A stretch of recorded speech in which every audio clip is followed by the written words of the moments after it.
Hadirin ikhwati man rahimakumullah. Itu yang pertama. Yang kedua, jangan fanatik kepada ulama madhab. Di poin ini saya setuju. Saya sangat setuju tidak boleh fanatik.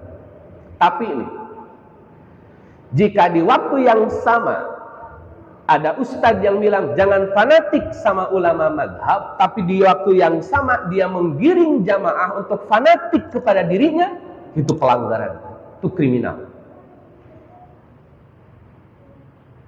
Dengan embel-embel mengikuti Quran, Sunnah. Jangan ikuti ulama mazhab, tapi di waktu sama dia giring jamaah untuk mengikuti dirinya saja. Saat jamaah mengikuti pendapat ustadz yang lain, nggak boleh. Ngaji ke tempat yang lain, nggak boleh.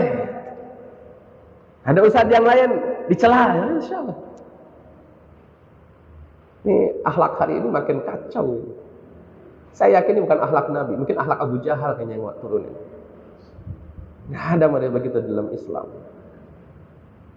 Kalau memang tidak boleh fanatik sama ulama madhab, jangan giring jamaah fanatik sama ustadz dong. Dan hari ini hadirin ikhwati man rahimakumullah, kefanatikan terhadap tokoh bernama ustadz hari ini terjadi. Hari ini. Kalau bukan ustadz fulan, saya nggak mau ngaji. Bener nggak? Anak asrama bener nggak? Ada nggak yang begitu? Itu fanatik namanya sama ustaz. Apakah lantas kebenaran hanya di ustaz fulan? Apakah ustaz fulan dijamin benar seumur hidup? Kira-kira anak asrama, ustaz fulan yakin 100% benar hidupnya? Selama dia masih manusia, akhi, mahalul khata wan nisyan. Khalas. Posisikan ustaz hari ini sebagaimana manusia pada umumnya. Jangan berlebihan. Ngaji saja. Gak usah ke bawah fanatik. Rusak antum dibawanya. Mending kalau si ustaz sudah punya kapling surga, silakan ikutin. Oh, ustaz aja belum dapat kapling surga. Itulah teman-teman. Jadi ngaji saja. Tidak usah kemudian pilih-pilih. Kecuali kalau memang sudah jadi ulama madhab, silakan pilih-pilih, serah antum. Ini masih pada tulab lah, jadi ya santai saja, ngaji saja. Jadi jangan sampai terkungkung dengan kefanatikan terhadap ustadz tertentu. Silakan antum dengar pengajian di mana saja. Kalau ketemu perbedaannya, antum diskusikan itu sampai matang. Kata ustadz fulan A, kata ustadz fulan B, antum diskusikan itu. Dengan teman antum, dengan senior antum, dengan kakak kelas antum, dengan guru antum, sampai antum ketemu pada kesimpulan yang menurut antum pas, gitu loh. Itu baru cara mencari ilmu. Namanya talib. Arti talib apa arti? Yang anak mahad nih, arti talib apa artinya? Nyari apa nunggu? Nyari apa minta? Berarti harus ada usaha untuk minta, bukan diem. Paling banter mentok di YouTube. Itu bukan tolab namanya. Antum buka coba literatur Imam Bukhari, bagaimana rihlah fi talabil ilmi. Imam Bukhari butuh 3 bulan hanya untuk mendapatkan satu hadis dari Nabi SAW. Butuh waktu 3 bulan rihlah. Harus lapar-lapar, harus menempuh perjalanan yang cukup jauh.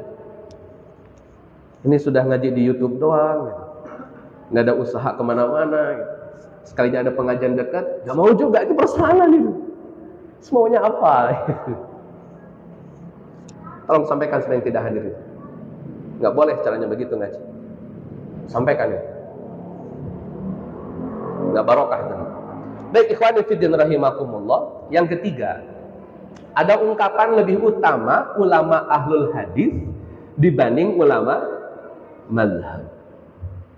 Anda tanya dulu sama antum. Duluan ulama hadis, duluan ulama madhab. Duluan ulama madhab. Ulama hadis kapan datang?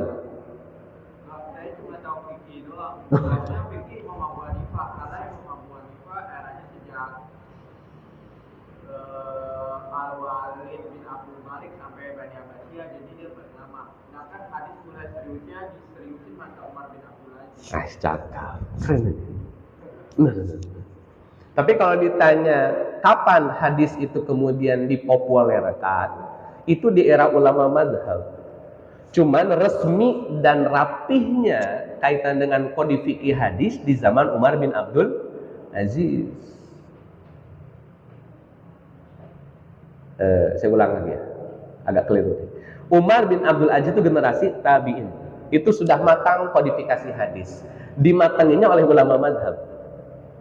Di zaman ulama madhab muncul kitab hadis pertama. Nama kitab hadisnya, kitab hadis pertama, Umar bin Abdul Aziz menyatakan dalam peraturannya harus serius ngurusin hadis. Maka kodifikasi hadis diseriuskan. Itu produk pertamanya adalah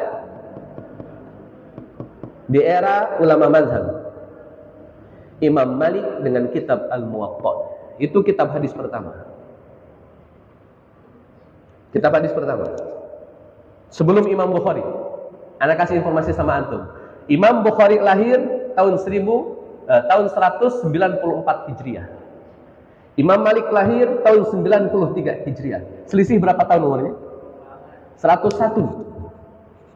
Jadi duluan Imam Malik dalam periwayatan hadis. Duluan Imam Ahmad dibanding Imam Bukhari. Imam Ahmad tahun 164 lahir, Imam Bukhari tahun 194 Hijriah lahir. Jadi harusnya ya gini loh teman-teman, cara mikirnya gini. Ulama madhab pasti ulama hadis. Bahkan ulama hadis pun itu bermadhab.